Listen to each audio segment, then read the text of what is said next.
Ladies and gentlemen, welcome to WrestleHorror.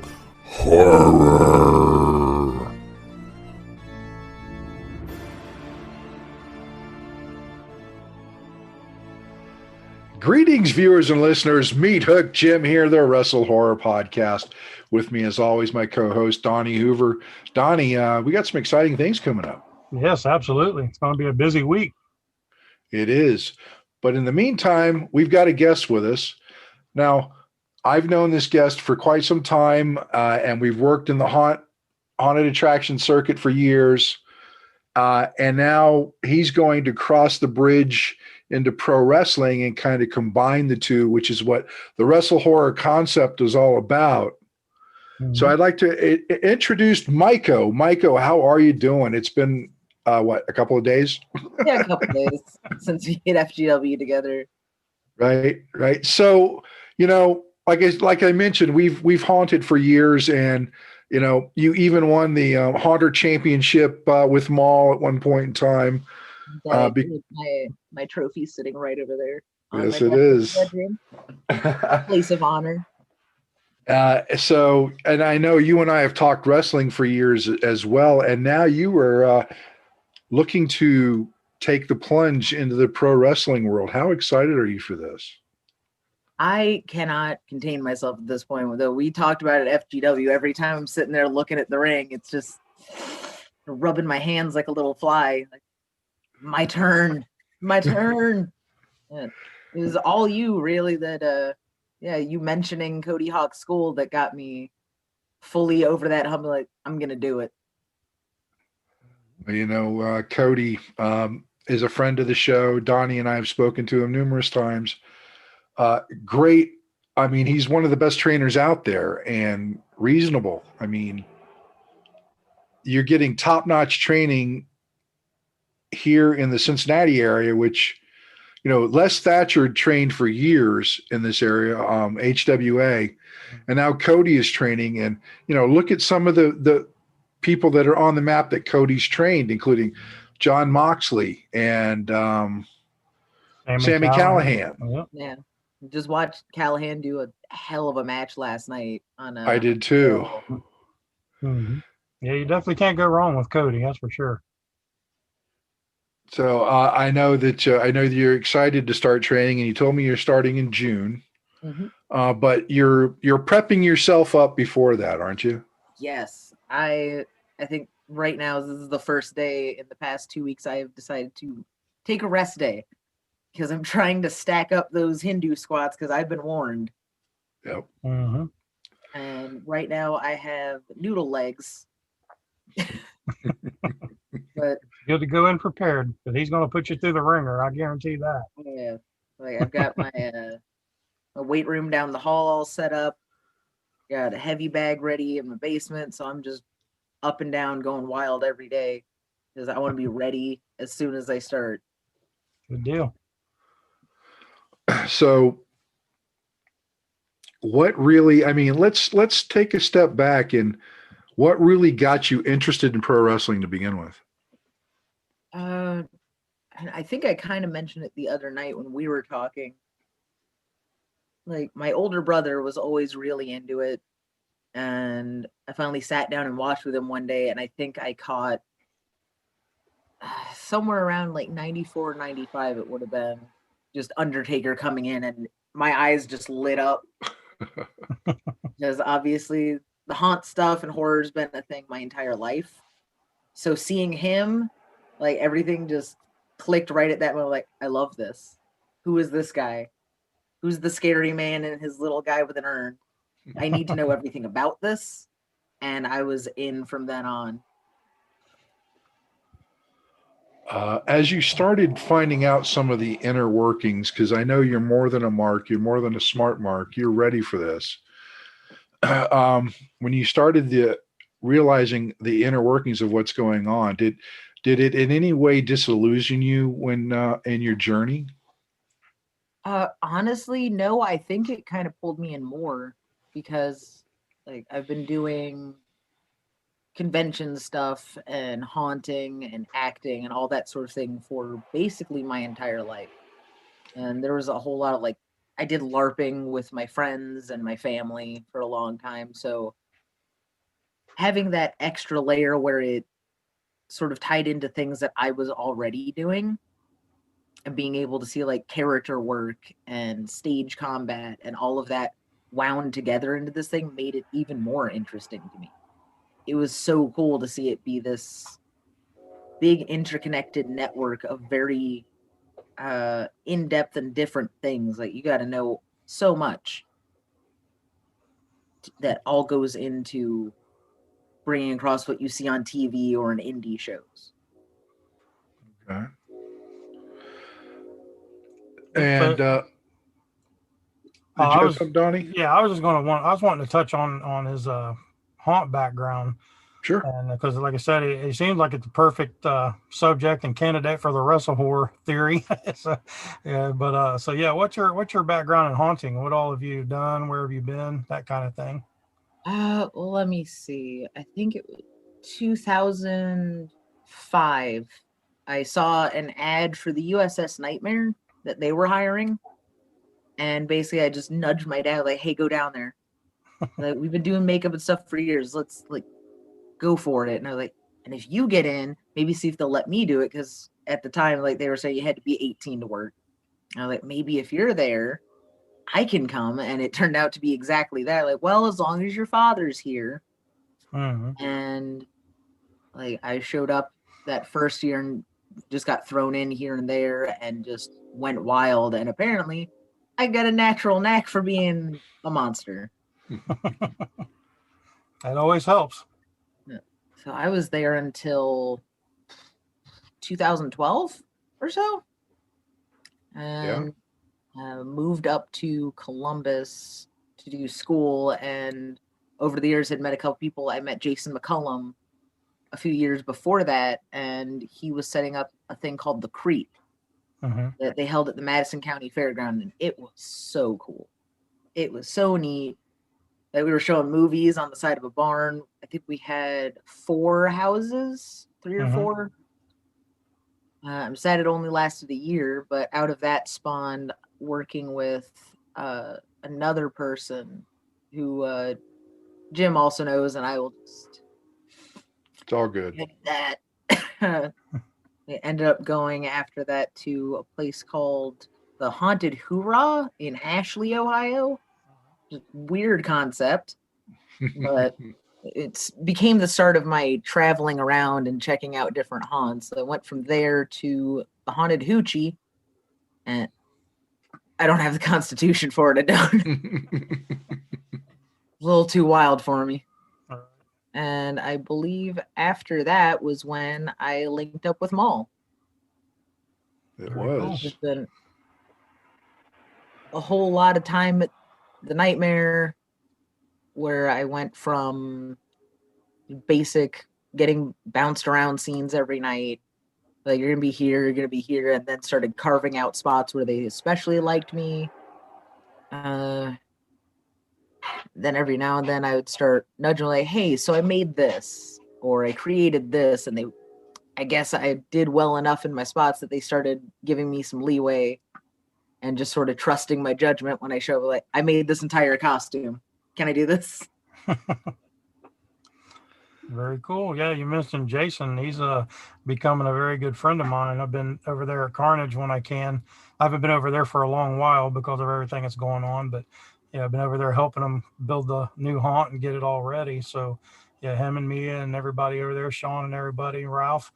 Yeah, so that's Carnage is going to be a big deal here in Columbus coming up soon. Oh, I'm really excited to check out Carnage because the Creep was a fun time. That actually the Creep was the first place I got to really just do roaming acting. And that was the birthplace where I finally actually got to do the Wendigo. That was the first place it ever showed up. Nice. Well, I remember the Wendigo had quite the playground over at Indy Scream Park. Oh, I miss my babies. I miss my backwoods family. I have my shirt still. I will be wearing that to shows when I start getting bookings of. I'll have my backwoods shirt. maybe see if I can get out to, I know there's quite a few decent productions out in Indiana I've been looking at that I would love to get some matches at out there. Yeah, that was going to be one of my next questions is with you having the extensive haunt background and getting into wrestling and all that. And you had mentioned to Jim, and Jim's mentioned to me that you kind of, you agree and believe in the concept that we're coming up with of mixing wrestling and haunting. Is that what you're going to be doing when you go into your character creation and all that? Do you already have your wrestling gimmick already thought out, or how are you going to do that? Actually, yes. I kind of ran through ideas for a while because, I mean, Jim can attest, he's known me for a while. I'm absolutely terrible with needing to plan things out light years before it's even necessary. I want to go through it and find all the pitfalls I might need to smooth out. But like talking to him and a few other people have known me for a while, it's like, why wouldn't I just go with this character that I've been honing for nearly a decade now? Mm-hmm. And it seems like it would be pretty easy to translate over. So I'm going with that. And over the past few months, especially, I've been like delving in through IWTV and some live events, whatnot, and finding other wrestlers who have sort of done that sort of thing. It turns out there's quite a few. Mm-hmm. I'm sort of looking at how they've done it, and like I'm taking physical notes, mental notes of how to meet these things together so it flows right. Right. Like I know I've talked with Jim about Abaddon a few times. Mm-hmm. I feel like she's definitely high up on the list of people who have gotten the WrestleHorror thing right. Right. Yep. I actually watched one of her matches last night. Just flipping through YouTube and stumbled on it and was like, yeah, I'm gonna stop a minute and check this out.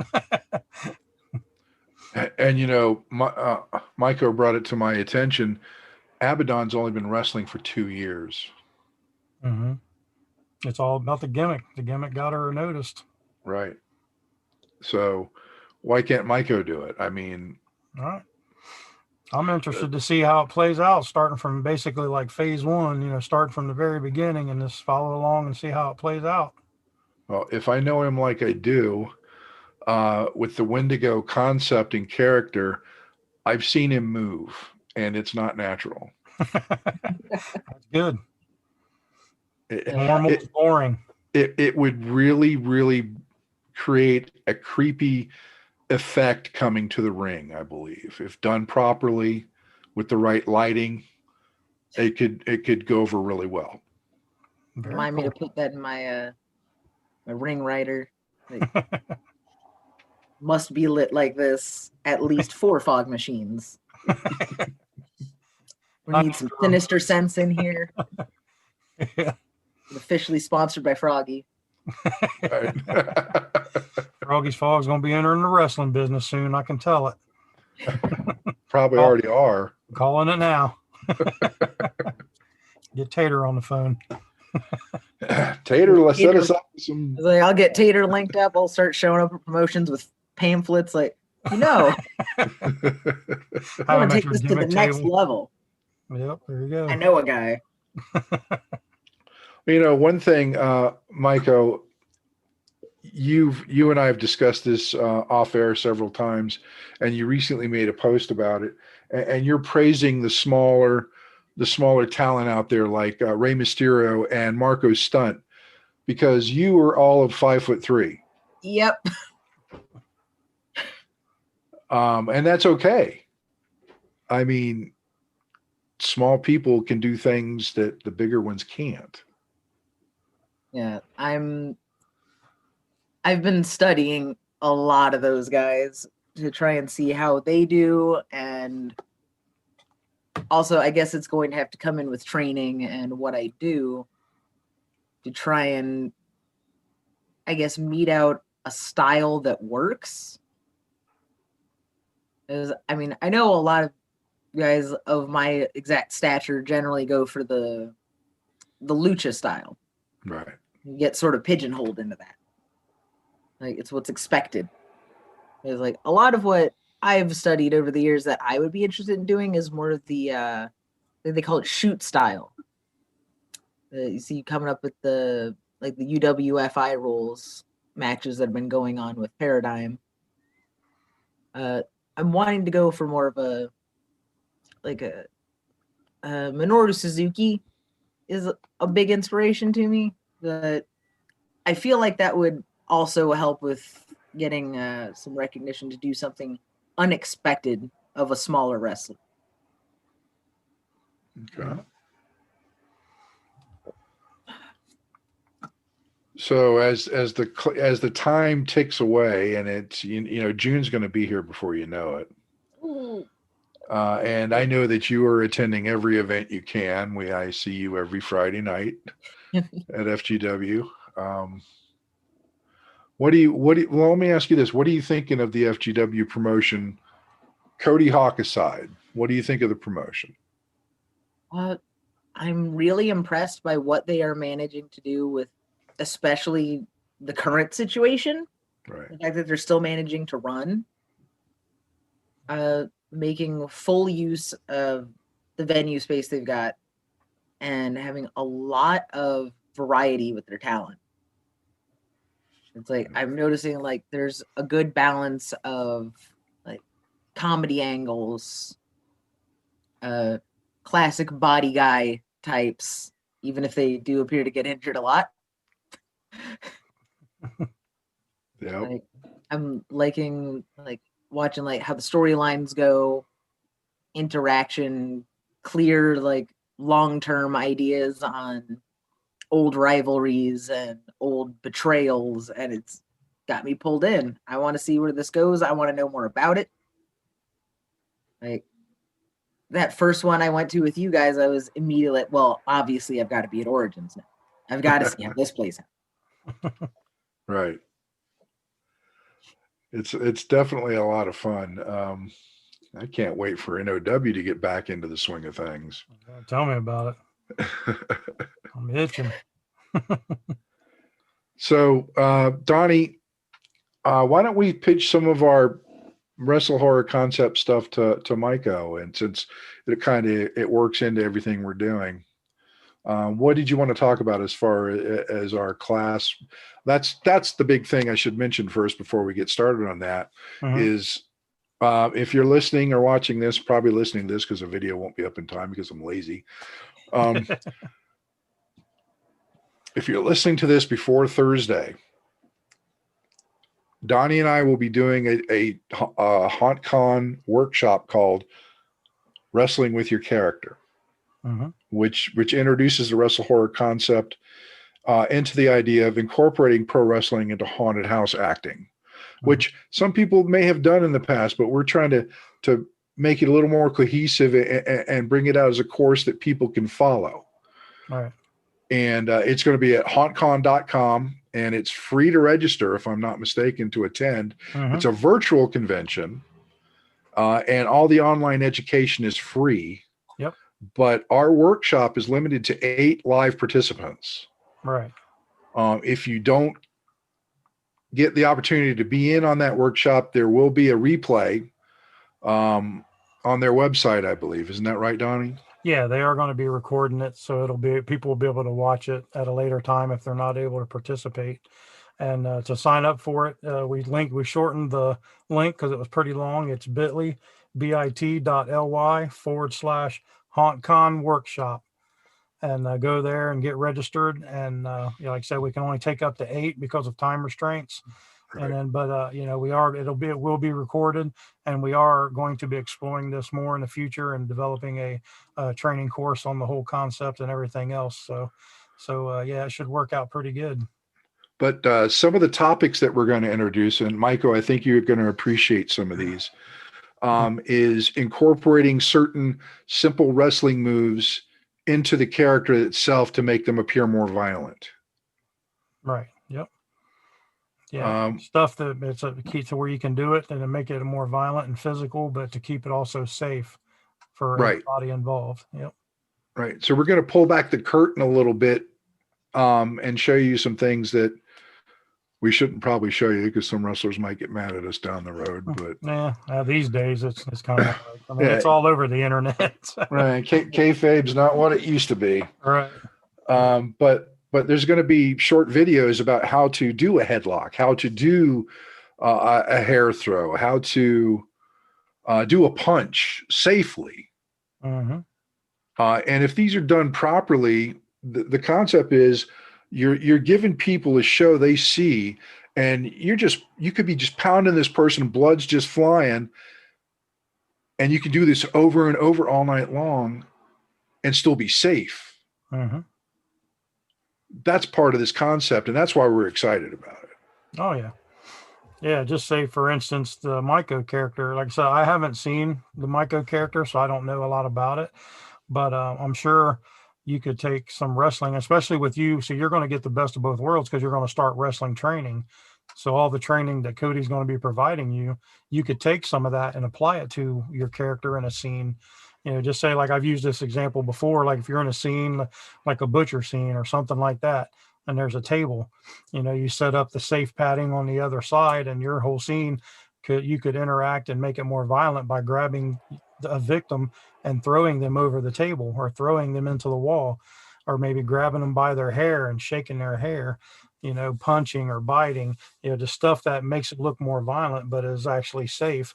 And because like I pointed out on our last podcast, you don't see a lot of it in haunted houses anymore, to where you go into a scene and there's actually like physical violence.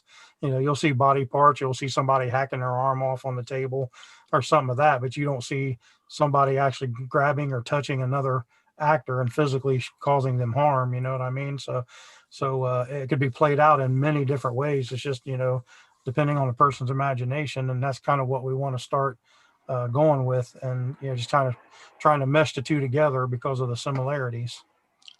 Kind of like me in Queen City Slaughter Yard, my last year at the Dent Schoolhouse, a very, very physical role that I did, and there'll be a picture of it in the presentation. I would chase this girl and I would snap her neck night after night after night after night after night. Every time somebody came through, all completely safe, but it looked scary as hell. Mm-hmm. And at other times I had another actress that was with me that was even lighter, and I would pin her up to the wall with her feet not touching the ground. Mm-hmm.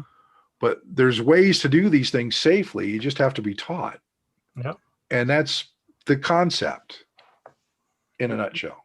Yeah, and the big thing is selling. And just from what I've heard, you said you're 5'3" and kind of a small frame person. You just, for an instance, you know, you'd be a great victim, not even doing the Maicho character, just as a stand-in. Once you learn to bump and protect yourself and fall safely or do whatever and learn how to sell, then you know, you could become a victim for a big monster of some sorts in a scene, and let them just, you know, thrash you around to where it looks like they're tearing you, you know, apart, but you're completely safe, you know. So just that'd be a kind of an example, and it would add a shock value to the scene as well. Yeah, they did try to do that for a little bit at the USS Nightmare. Mm-hmm. It was a couple years back. There were a couple scenes where they set up to have victims. And in some of the cases, because they didn't do an overarching training thing, which they really should have, it would have made it a lot easier to do. But it depended on the pair that got put together per room. Some of them worked it out really good, where they would get like a good cane hodder choke, but doing it quickly enough that you don't see the hand that's actually down on the hip, hefting them up, and they're sort of holding themselves up a bit. It looked good. It looked effective. But because you're just coming in through the room, all you see is someone getting thrashed around. You don't notice that they're doing it very safe. Right. Yeah. But on the other hand, you'd have the people who would just grab their victim by the arm and just whip them. Yeah. Like you're going to dislocate a shoulder. You got to stop. Right. Yeah. Right. Yeah. The big thing is for definitely safety. And so I would make sure that whoever wants to incorporate this at least get trained and that kind of thing first. But man, but did you think that the violence and stuff like the cane hodder choke and all that was a little more effective for the customers when they came through? It was great. It freaked people out.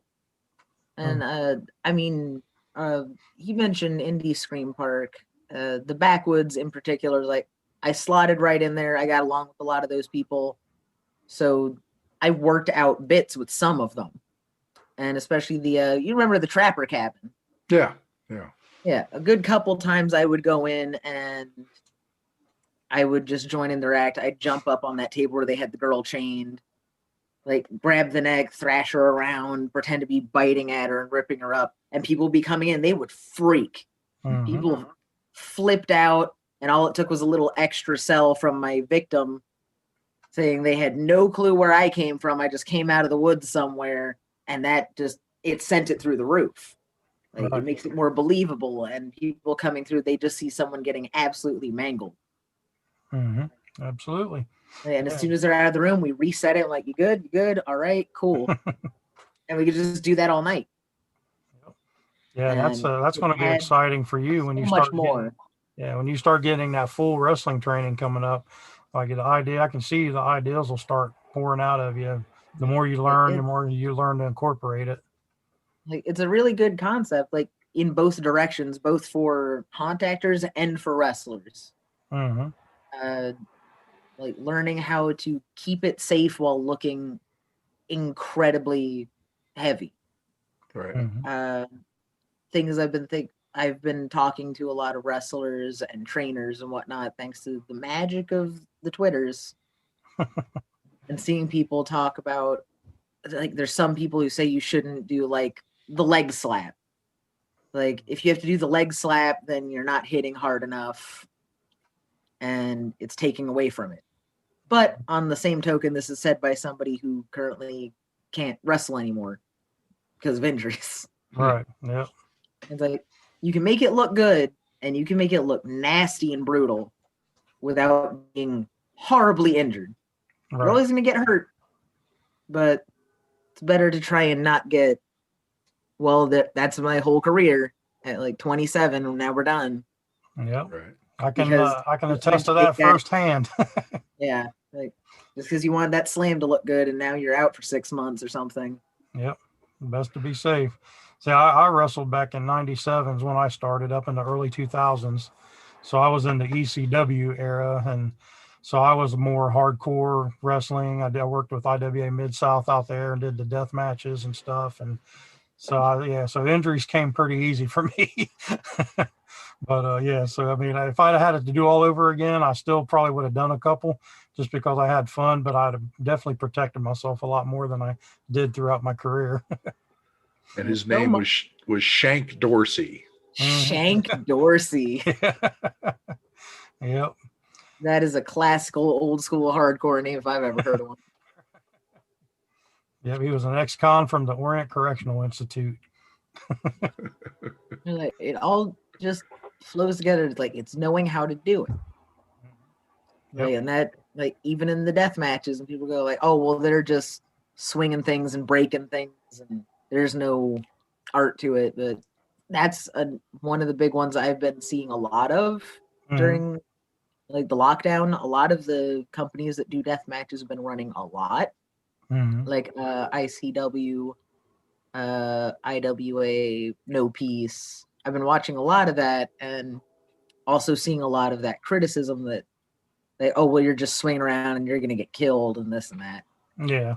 But I'm watching, like, these guys actually are really good wrestlers too. It's just a little extra ultra violence for flavor. Right. But you can there's an art form into itself just by doing that, learning to use all those weapons without actually killing each other. Yeah. Like, watching it very closely because I'm planning to, go into the industry. I'm watching how they react and block and prepare for these things. I see, like, the light tubes coming down. Yep. And you see them, you get a good tuck, squeeze your eyes shut. Yep. Like, it's all about preparation and knowing how to make it look even better while not getting much glass in your eyeballs or anything like that. Yeah, I definitely wouldn't recommend the hardcore style nowadays. I would stick to more traditional if I could, if I was you. But I mean, hey, to each their own. If that's their thing, yeah, that was my thing, so that's what I did. So I can't judge. Oh, I didn't wrestle, but I'll take the ring announcer and part-time commentator role. I'm still working on my commentating skills. Those got a way to go, but I like my Better to gimmick. practice. Meathook Jim, I like it. So There you go. I'm working on it. I'm evolving it a little bit. I keep doing threatening to wear my red assassin mask. There you go. You know what you need to do is just start watching like YouTube videos of wrestling matches. Yep. And just like get on Zoom like we're doing now and just record yourself commentating on them. That's a and good just idea. Going back and watching them. It's a really good idea. Yeah, just practice. I mean, honestly, Just like for wrestlers cutting promos, you just stand in the mirror and you look in the mirror and start working on your facial expressions, start cutting your promos in the mirror. It gets better. Yeah. Reminds me of something I saw a while back. It was Eddie Kingston. I think they've been doing it on BTE every now and then, where they just hand him something. They say, "Cut a promo on that." Yep. Seeing him trash talk a cookie, chips, a chair. I think a balloon one time. He definitely got the gift of gab, that's for sure. That's part of it, and that's just another part of the concept. I mean, those are things that are required you've got to be able to cut good promos as a wrestler. Mm-hmm. And why can't you cut a quote unquote good promo as a haunt actor if you have a speaking role? Mm-hmm. Yep. What's to say you can't say something that just scares the hell out of somebody, gets their attention, makes them think, makes them remember you? That's the prime thing. You want people to remember your character. It doesn't matter if you're a haunt actor or a pro wrestler. You want people to remember that character. Yep. Exactly. And on the promo thing, like I was talking with somebody a few weeks ago about how it would be beneficial for pretty much all wrestlers to do some form of acting classes, acting training of some sort. And I talked to them about doing a haunt acting. And I can't think of like many other opportunities for acting that can prepare you quite as well for like dealing with crowds. Because especially once I started doing like roaming and cue acting, you got to be on your toes the whole time. Yes, you do. Like, you don't know what's going to happen. You've watched sometimes. I'm just in the midst of a crowd and someone's trying to grab this, or I've got someone talking here, or I'm interacting with these people and someone comes from over here, and I've got to be able to quick change and deal with all of these people at once. And sometimes dealing with belligerent people and just letting it roll off your back, for one thing. Because I've seen other haunt actors and I've seen wrestlers when somebody's getting heckly and they lose their cool a bit. No. Stay in character and just roll with it.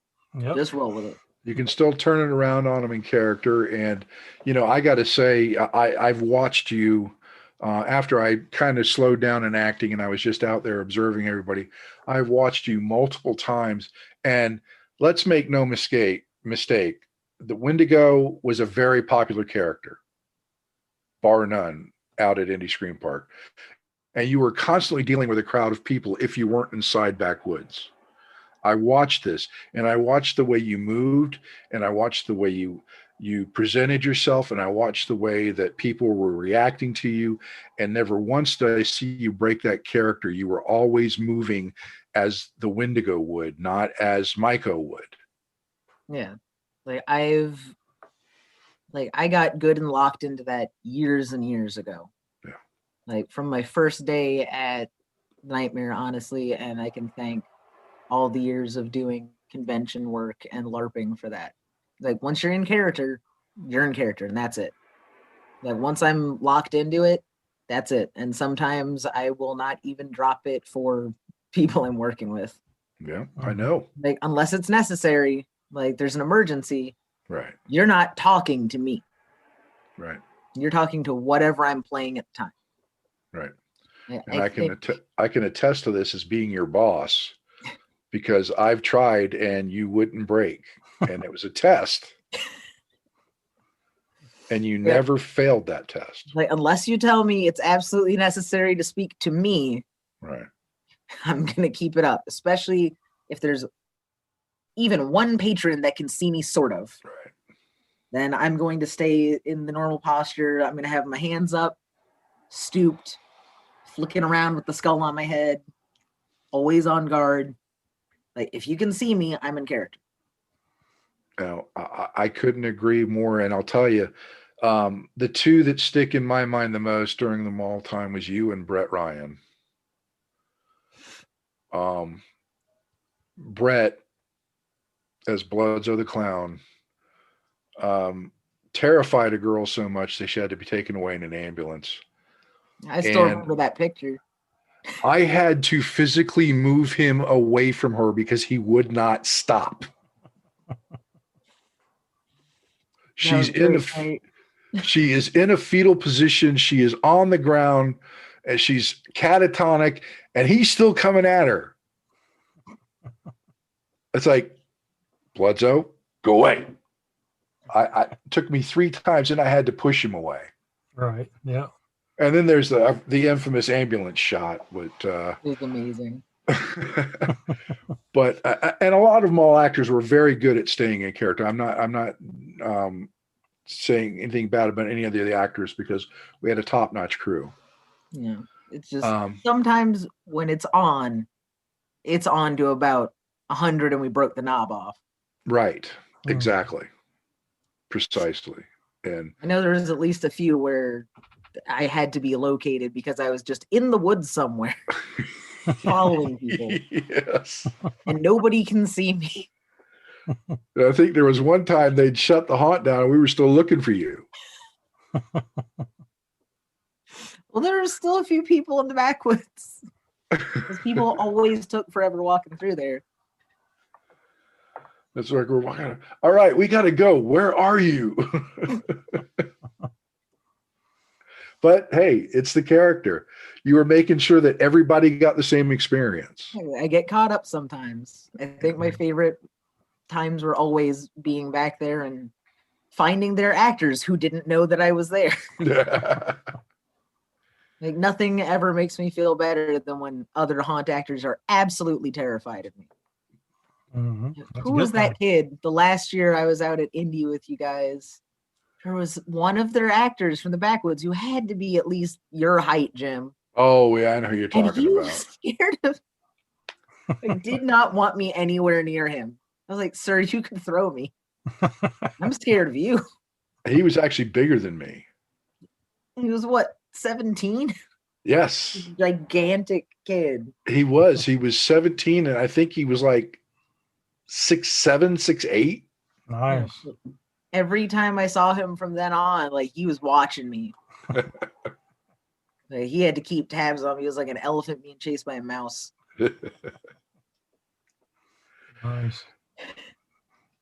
You know, these are all prime examples of things that can work in both industries. You know, that's.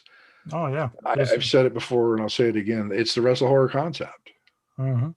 Yeah, and like I said, he's going to have a big advantage, like with the improv and the cue line and stuff. That's live action improv. You know, you're on from the time you start to the time you finish, and you only get one take. You know, there's no cuts and retries. Right. You know, and so you're good at improv. So like the crowd, when they heckle you, you'll be good with your comebacks. You know, promo skills. You'll develop those real well. And another important thing is like reading the crowd. Just like how, if you, like you said, the girl was curled up, terrified, you know, terrorized, and you know there's a certain point, like, okay, we need to back off and cut it off. You know, same thing with reading a crowd in wrestling. If a fan's getting too belligerent, you know, to like move on or back off. If a fan's looking boring, you know, you maybe get on them to try to get them up. You know, it's reading the crowd. So like everything that you guys are doing in the queue line and stuff will carry over in wrestling in the same way. Yeah. You know, just different scenarios. So it's definitely going to help for sure. Yeah, I'm definitely glad that, like, another reason I'm sticking with the characters, like, I've honed it down. I've gone through crowds in different states with the same character, gone through multiple iterations of like the look and the mannerisms and everything, and been able to watch different crowds and see how they reacted and whittle it down into what it is now. Mm-hmm. Yep. Now, No. did your character like actually walk through the line, like in between people and get close and up close with people? Because that could be something you could add to your ring entrance. You know, you walk Oh, through yeah. your I was like, well, ring how would you entrance put and just that, go Jim? out into the crowd. Yeah. And just start walking through the Like, crowd, I walk messing with among them. them. I pop up from the ground or out of places above them, or run around on all fours and absolutely horrify them. Yeah. So you could I'm add on all all that, levels. you could add all that to your ring entrance in different buildings and stuff, different scenarios. Right. Like, I've been contemplating it. Like, I've even been like, when we're out at FGW, I'm looking around like, so where could I come into this room from? Like, if we shut off all the lights, I could probably come through the door and be in the crowd without them noticing I've entered. I could try that. Mm-hmm. Which will be more effective once the restrictions are lifted and there's Yeah. more people in the venue. Right. Yep. But yes, and I can't wait, and I know this is very premature, but I can't wait to see your ring entrance gear. Yeah, I mean, the skull's probably going to be a fixture. It's still in great shape. It's actually hanging up over my bed right now. Like, that thing is my pride and joy. Yep. Almost definitely that's going to be part of it. I might make a couple other ones. A couple people had recommended I possibly try sorting out ones that would be safer to have on in the ring. Okay. You've you've seen people run into my antlers before. Yes, yes, yes. Yeah, that could be a problem. That'll be a good thing of having Cody as your trainer, because you'll be able to present all this to him and he'll say yes, no, keep that, lose that, and to where it's safe for you and everybody else. So I mean, once you guys hone it down, I think it'll be pretty good. I'm like, between my personal talks with Cody and the reactions I've gotten, even just telling people that's who I'm going to go train with, I am very excited to be going to him, because I know anything that I present to him, he's got absolutely perfect advice for it. He's got all the years under his belt, and he's seen enough that if he thinks something's not going to work, he's almost definitely right. Right. If he thinks I should do something like this or more like that, I'm going to listen. Yep. Like, I am absolutely ecstatic to be working with somebody with this much scope of experience. Mm-hmm. Yep. Definitely a good one to be on your side for sure. I don't have the crickets button. I don't have it programmed. So we've talked about a lot. Maicho, I know that you're really excited about this, and I guess the question for you now is, while you're waiting for June, what all are you doing to prep? Let's see. Other than like FGW is actually part of prep, like I want to be able to watch up close and personal, especially with people that more than likely I'll be working. Right. I am devouring just tons of wrestling at this point, like TV, independent, old stuff, extra old stuff. Like, I've watched some bits of Gotch, like all the way back. Doing home workouts while I wait for gyms to be a bit more safe. Probably in a few months, going to reach out to a local place to start doing like grappling training, Brazilian Jiu-Jitsu. And I've got a couple seminars that I'm planning to check out. You can always use some extra in the pocket. Just have a couple big bushels of notes. The first one I've got coming up is at the end of February. I will be getting a seminar and a nice house show to check stuff out. I'm going to go see a G-Raver, who is obviously going to be a big influence on getting into this. Also big in people I look at and go, yeah, there's a WrestleHorror person.